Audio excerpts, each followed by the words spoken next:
নমস্কাৰ, মই মনময়ী দেৱী। নাহৰকটীয়াৰ বিধায়ক তৰংগ গগৈ নেতৃত্বত গৰু চুৰি আৰু গো মাংসৰ ঘাটি উৎখাত। নাহৰকটীয়া নগৰৰ মাজমজিয়াত অবৈধভাৱে গোধন নিধন কৰি গো মাংস বিক্ৰী কৰা চক্ৰ উৎখাত। চাৰিটাকৈ গৰু নিধন কৰি গো মাংস বিক্ৰীৰ চেষ্টা চলাওঁতে উৎখাত কৰা হয় এই চক্ৰটো। নিধন কৰা চাৰিটাকৈ গৰু চুৰি কৰি আনিছিল নাহৰকটীয়া ভূঞাপট্টিৰ ৰফিউল হুছেইন ভূঞাৰ পুত্ৰ ছফিউল হুছেইন ভূঞাই চুৰি কৰি আনি এই গোধনসমূহ নিধন কৰি গো মাংসৰ ৰমৰমীয়া বেহা চলাই আছিল। দীৰ্ঘ দিন ধৰি ছফিউল হুছেইন ভূঞাৰ নেতৃত্বত গৰু চুৰি চক্ৰটোৱে নিশাৰ ৰাজপথৰ পৰা গোধনসমূহ উঠাই নি প্ৰতি সপ্তাহৰ শুক্ৰবাৰে আৰু দেওবাৰে এই গোধনসমূহ নিধন কৰি গো মাংসৰ ৰমৰমীয়া বেহা চলাই গৈছিল। মাত্ৰ কেইদিনমানৰ পূৰ্বে গৰু চুৰিৰ গোচৰত জামিন লাভ কৰি জেলৰ পৰা ওলাই আহি পুনৰ গৰু চুৰি আৰু গো মাংসৰ ৰমৰমীয়া বেহা চলাইছিল ছফিউল হুছেইন ভূঞা এণ্ড কোম্পানীয়ে। নাহৰকটীয়া বিধায়ক তৰংগ গগৈ আৰু নাহৰকটীয়া থানা কমিটিৰ সভাপতি গকুল বৰাৰ নেতৃত্বত বিজেপিৰ কাৰ্যকৰ্তাসকলে নাহৰকটীয়া নগৰৰ মাজমজিয়াৰ ভূঞাপট্টিত উৎখাত কৰে অবৈধ গো মাংস বিক্ৰী কৰা চক্ৰটোক। আৰু ইতিমধ্যে ঘটনাস্থলীত আৰক্ষী উপস্থিত হয় গো মাংসসমূহ জব্দ কৰাৰ লগতে চুৰি গৰু উদ্ধাৰ কৰি তদন্ত আৰম্ভ কৰিছে। News desk report, Assam live 7।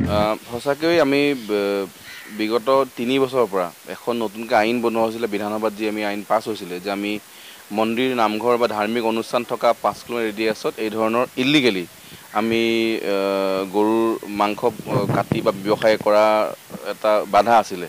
Naharkatia চহৰ একদম মাজমজিয়াত, একদম গোটেই চহৰৰ মাজত বুলি কওঁ, ৰেলৱে ষ্টেচনৰ পৰা হাৰ্ডলি আধা কিলোমিটাৰ, থানাৰ পৰা 1 কিলোমিটাৰ, মোৰ বাসগৃহৰ পৰা 1 কিলোমিটাৰ, বিভিন্ন নামঘৰ মন্দিৰ থকা জেগা টাউনৰ মাজত যদি আজি 3টাকৈ এনেকৈ মই নিজে ৰাতিপুৱা 4টাকৈ দেখা পাইছোঁ এনেকৈ কাটি বিকিব লৈছিলে। মই খুব এটা নিন্দনীয় ঘটনা, কাৰণ এনেকুৱা হ'ব নালাগে। কাৰণ এখন নাহৰকটীয়া চহৰখনৰ সকলো মাজত থাকে আৰু কোনোবাই কিবা এটা বস্তু কিনে বা কোনোবাই কিবা ভক্ষণ কৰে, তাতে প্ৰক্ৰিয়া আছে।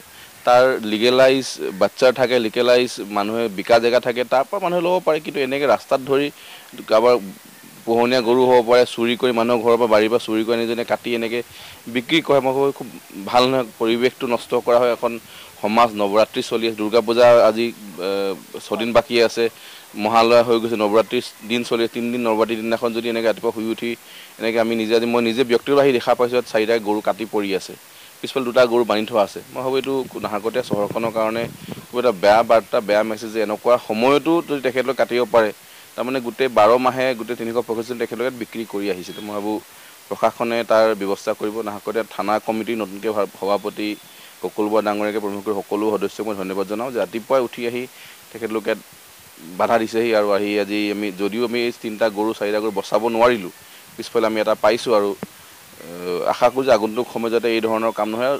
চৰকাৰে, মই মুখ্যমন্ত্ৰী ডাঙৰীয়াক ৰাতিপুৱা ইয়াৰ পৰা হোৱাটছআপ কৰিছোঁ, ফটোখন পঠাই যে এই ধৰণৰ ঘটনা মোৰ নাহৰকটীয়াত হৈছে, SP আৰু DCক মই জনাইছোঁ। বাকী আশা কৰোঁ যে এইবাৰ নতুন আইনত যি আছে, আইনৰ গন্ধিত আহি যি ধৰণে হ'ব লাগে তেখেতলোকৰ সেইধৰণে পানিছমেণ্ট হ'ব।